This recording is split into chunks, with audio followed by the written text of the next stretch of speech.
1069 Mauricie vous présente les meilleurs moments de 1069 Doc Mayou.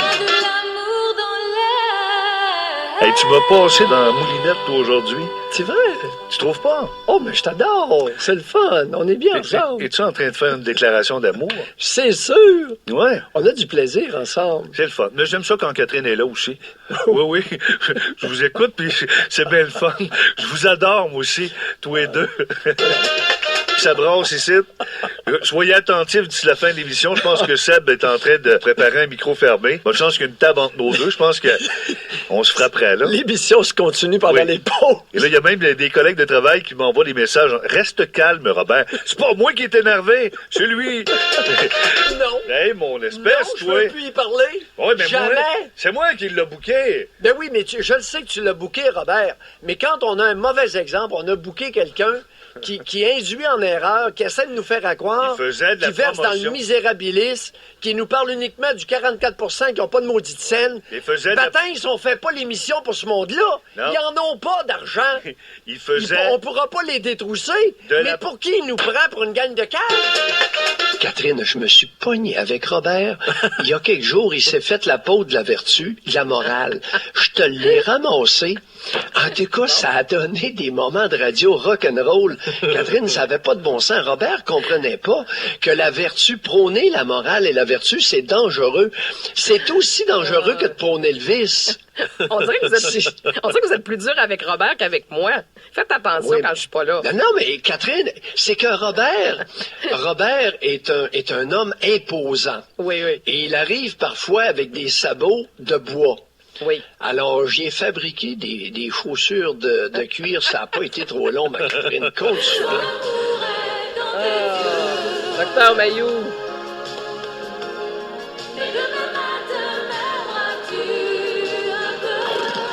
Pour réentendre des extraits de l'émission 1069 Doc Mayou.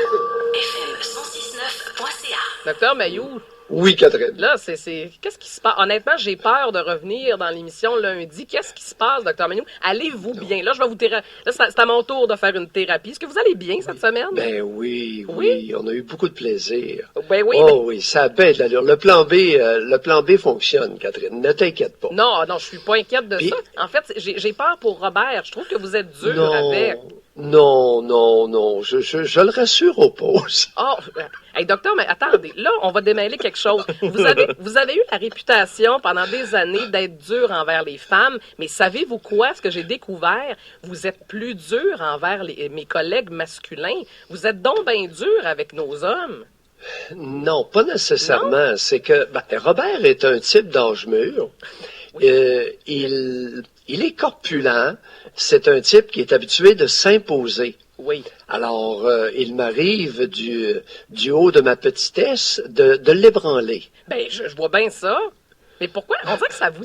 Puis je vous connais, là. Ça fait 6 mois qu'on travaille ensemble. Vous aimez ça, là. Vous vous amusez un peu avec lui. Faites attention. Il ne voudra plus me remplacer, Dr Mayou. Non. On a du plaisir. Je pense qu'on a du plaisir. Oui. Et c'est que Robert peut arriver avec un commentaire à l'emporte-pièce. Bon, il a le droit. Oui. Maintenant, là où la moutarde lui monte au nez, c'est qu'il n'est pas habitué à se faire contester dans une affirmation à l'emporte-pièce. Et moi, tout bonnement, oui, c'est sûr qu'avec M. Fadoc, là, ça a brassé. Oui. Parce que de bonne foi, il avait obtenu... ça a été un moment assez croustillant, ça. Il a obtenu une entrevue d'un individu que j'ai considéré comme un maudit pelleteux de nuages. Oui, on l'a bien senti. Compte tenu du thème, puis c'est quelqu'un qui venait un peu ruiner notre thème du jour. Comprends-tu? Oui, C'est que oui, on parle, tu sais très bien, Catherine, on parle régulièrement des pauvres, je suis très sensible. Oui. J'ai passé ma vie à aider des pauvres. Encore, j'ai fait des démarches pour obtenir. Encore hier matin, j'ai appelé au bureau au bureau médical de l'aide sociale à Québec, Catherine, pour obtenir pour 2 de mes patients que leur chèque d'aide sociale passe de 755 à 944 par mois. Je fais des téléphones comme ça, j'interviens pour mes patients. Alors, je suis très sensible à la pauvreté et à la misère. Oui, c'est ça. Mais mais c'est un volet de la société. Venir nous faire croire ou qu'on ne se mette qu'à parler de pauvreté sur nos tribunes, non, il y a de l'argent au Québec. Oui, vous le dites souvent, ça. Il y a de l'argent au Québec. À preuve, un petit vieux de 90 ans s'est fait flouer d'1 million de dollars. Oui, je sais, Dr Mailloux. Alors, on va parler, est-ce qu'on peut parler de cette dimension-là aussi? Est-ce qu'on peut parler d'argent sacrement au Québec? Oui, mais savez-vous quoi? J'ai juste donné un conseil à Robert. Quand il veut booker un invité, il faut vous en parler, puis c'est ça, faut vous mettre en garde, parce que des fois, ça donne pas des bons résultats. Mais pas nécessairement, Catherine. Non, ça a été extraordinaire, parce que le bonhomme Fadoc reflète bien ces espèces d'individus qui, du haut de leur savoir, manipulent des moins pourvus qu'eux. Oui, je comprends. Au contraire, c'était extraordinaire. C'est extraordinaire pour vous. Je suis pas sûre que le monsieur de la FADOC a trouvé ça extraordinaire. Mon point, Dr Mailloux, c'est correct. Vous avez raison sur une partie, mais en même temps, est-ce que c'est mal d'entendre l'autre partie se défendre et expliquer des faits? Je sais pas. Je pose la question. Oui, mais c'est parce qu'il comprenait rien. Il était bouché, le bonhomme. Bon. Fait que tu peux être sûr que je lui ai débouché les trompes d'Eustache, pas de Fallope, là. Non, j'ai compris. Oui, j'ai compris. Alors, ça, oui. Les trompes d'Eustache, là, c'est les trompes qui sont dans l'oreille. Les trompes de Fallope, c'est chez les femmes en bas. Oui. Fait qu'Eustache et Fallope, faut pas les intervertir trop souvent. Non. Merci pour ce cours d'anatomie 101. Docteur Mailloux, de façon Catherine, je me tais, là. Non, mais on veut pas que vous vous taisiez, au contraire, on veut que vous parliez. Non, c'est juste que je veux aborder un sujet sérieux ce matin. À la une du Nouvelliste, on voit la victime de Marc Perron, Natacha Raymond, qui se confie, qui mentionne « Dès que je vois quelqu'un, je capote ». Et je veux qu'on l'aborde, Dr Mailloux, parce que elle a été attaquée. Elle a reçu 14 coups de masse, des événements qui se sont passés le 13 octobre 2015. Et de ce qu'on comprend aujourd'hui, elle a encore des séquelles physiques et surtout psychologiques. Dr Mailloux, est-ce qu'on se remet d'un événement comme celui-là, psychologiquement parlant? À des degrés différents, Catherine. À des degrés différents, dans certains cas, pas du tout. Alors, il y a eu tentative de meurtre tout à fait gratuite sur une jeune fille de 14 ans sur la rue. Et je suis renversé du fait que l'agresseur n'a pas été accusé de tentative de meurtre. Il n'est pas accusé de ça. Non. Voie de foie grave. Voie de foie grave, oui. Il se promène avec une petite masse sur la rue, puis il saute sur une jeune fille de 14 ans, sur une enfant, pour tenter de la tuer. Alors, écoute, cet individu-là ne devrait, de toute évidence, jamais être relâché dans le public. Alors, peu importe ce qu'on va découvrir, c'est un individu qui est extrêmement dangereux. Deuxièmement, il y a toute la démarche. Tu sais, on a fait à croire, il y a quelqu'un, en quelque part, qui a fait à croire aux victimes de crimes que d'aller confronter leur agresseur ferait en sorte que l'agresseur se sentirait coupable. Catherine, qui a inventé ça? Je ne sais pas, mais je pense que c'est un imbécile, Dr Mailloux. Bon, tu vois, Catherine, le jugement. Oui. La raison pour laquelle on s'entend bien, c'est que lorsqu'on fait preuve de jugement, c'est-à-dire de cette faculté mentale de jauger, de sous-peser et de réagir, on arrive à des conclusions. Ça n'a aucun sens. Dans ce cas-là, le docteur, quel peut être le cheminement, je dirais, de cette jeune femme-là? D'abord, elle est commotionnée. Elle semble avoir été commotionnée de façon très sérieuse. Elle a des troubles de mémoire. J'ai lu l'article. Elle a des troubles de mémoire évidents et ça résulte des coups à la tête. Alors, elle a eu une commotion cérébrale. Jusqu'où elle va se remettre de la commotion cérébrale? On verra, ça prend minimum 24 mois. Hein? Wow. Ouais. Alors, après les commotions cérébrales importantes de ce type-là, ça prend 24 mois avant de conclure si on va conserver des séquelles permanentes à notre mémoire. Okay. Et aussi au niveau de résistance à l'effort.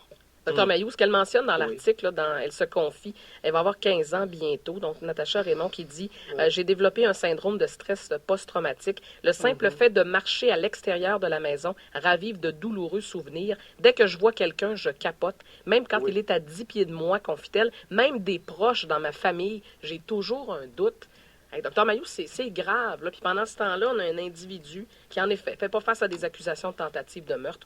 Je vais être honnête avec vous, là, je suis découragé ce matin, Dr Mailloux. Non, on ne se découragera pas. D'abord, Catherine et Marc-André, pour moi, le diagnostic le plus inquiétant, c'est la commotion cérébrale. Ouais. OK? Ouais. Parce que ça va laisser des traces, ça pourrait laisser des traces permanentes de troubles de la mémoire. Et ça, c'est gossant. Comptez sur moi. L'autre point est appelé avec le temps à diminuer, en autant qu'on ne réveille pas les souvenirs trop souvent. Alors, l'état de stress post-traumatique qu'elle relate est usuel dans ce genre de situation-là, mais m'apparaît un peu moins important que le premier. Alors, elle en a deux. Elle a l'état de stress post-traumatique, elle a des peurs, des flashbacks, tout ça, qui viennent l'handicaper dans son fonctionnement quotidien, mais c'est appelé à s'améliorer, ça, un peu comme le deuil avec le temps. Par contre, la commotion, le syndrome post-commotionnel, c'est-à-dire les symptômes qui pourraient résulter des coups portés à la tête, ça pourrait être pas mal moins chic. Et c'est invisible, ça ne paraît pas. Donc, la cause de Marc Perron, Dr. Mayou, qui a été reportée encore une fois au palais de justice. Alors, on verra... Qu'est-ce que cet individu-là faisait sur la rue dans un premier temps? Ben voilà. Alors, il y a toute une enquête. Là. Moi, j'aimerais ça de savoir, est-ce que c'est un individu qui était à sa place sur la rue? Tu sais, lorsqu'on parle... Catherine et Marc-André, lorsque je parle de bracelets électroniques pour toute une série de criminels, c'est pour éviter... Oui, il y avait tout un passé criminel, ce gars-là. Oh oui, qu'est-ce qu'il fait? Qu'est-ce que cet individu-là faisait à 7h30 le soir, pouvant déambuler seul, n'importe où en ville? Ben, le dossier des bracelets électroniques, Dr. Mayou, on a le cas parfait, là. On a le cas idéal pour appliquer ça, mais encore une fois, vous êtes toute seule à dire ça. Puis, deuxième volet au bracelet électronique, ces individus-là ne seraient-ils pas mieux dans une maison au bout d'un rang à Saint-Tite ou à Sainte-Tech ou à Saint-Séverin? Ah, ben c'est clair. Ben, le plus loin possible. Ça, on s'entend là-dessus. Mais pas loin, tout en étant pas loin, mais ne pouvant faire du tort à personne. Oui, quand est-ce qu'on va allumer sur la dangerosité? Hey, le sénateur, bienvenue, là, vous avez pensé quoi de ça? Vous autres, lorsqu'il a dit que il est allé affirmer que les délinquants au Canada, 69% des jeunes de 18 à 24 ans, à 27 ans, récidivaient. Ça vous inquiète pas? Oui. Il est où le discours des intervenants? Les intervenants qui nous disaient que, écoute, il y avait à peu près personne qui récidivait. Mais le problème... Vous souvenez-vous de ça? Ben oui. Mais Dr. Mayou, le problème, c'est ça. Vous, les intervenants, comme vous les appelez, ben il y en a beaucoup. Le problème, c'est quand c'est le temps d'agir concrètement, il n'y a rien qui se passe. C'est ça la problématique. Non, Catherine, est-ce que je peux me permettre? Oui. Ils agissent concrètement. Agissent-ils efficacement? Ah, ben peut-être. Oui. Merci, Dr. Mayou. Là, soyez... C'est la raison pour laquelle vous m'appelez, Catherine? Ben, je le sais, c'est la raison pour laquelle Ben oui, c'est la raison pour laquelle on vous aime. Là, soyez fin, là. Je m'absente encore ce midi, je serai de retour lundi. Soyez fin avec Robert, s'il vous plaît. Bien hâte de vous retrouver à compter de midi. Donc, Robert Pilote, qui sera en compagnie du Dr. Mayou. Je vais prendre un petit peu de repos. Je serai de retour lundi également dans l'émission du midi. Merci à Robert, d'ailleurs, qui a souffert un peu cette semaine.